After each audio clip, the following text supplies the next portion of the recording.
Goftaan si jaallate kan laftiin baanne garaa keetti baatte Adamaanu'eel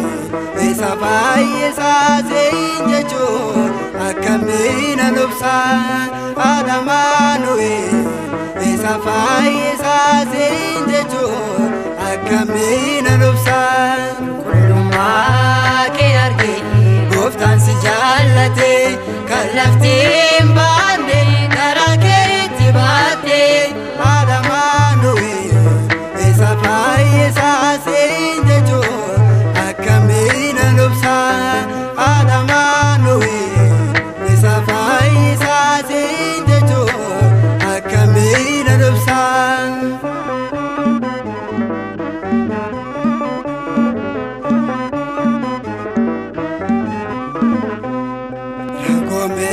Fayyuna lanama lalate korichi unduma Kumbo Daawitiin karaa argate amantoota faduun dhugaa baate qulqullummaa kee argee Goftaan si jaallate kan laftiin baanne garaa keetti baatte Adamaanu'eel isa fayyisaa siin jechuun akkamiin anubsa Adamaanu'eel isa fayyisaa siin jechuun akkamiin anubsa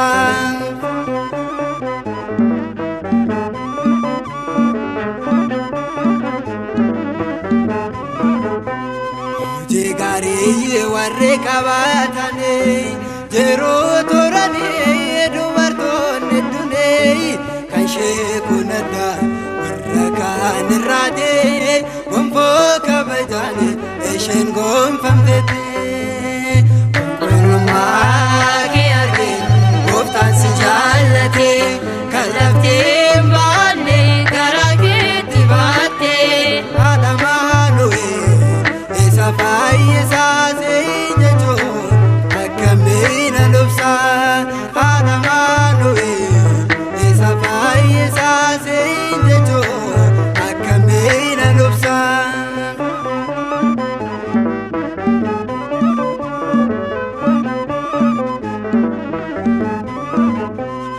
jiruufi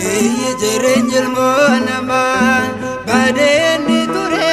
seenaan eenyummaa deebiine nuti iddoo dhufnetti yaada keenyaan miti yaada Waaqayyooti qulqullummaa kee argee Goftaan si jaallate kan laftiin baanne garaa keetti baatte Adamaanu'eel isa fayyisaa siin jechuun akkamiin anubsa Adamaanu'eel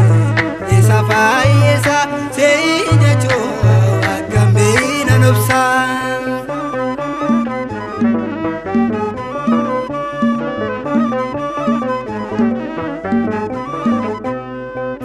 Aroon ishee laliste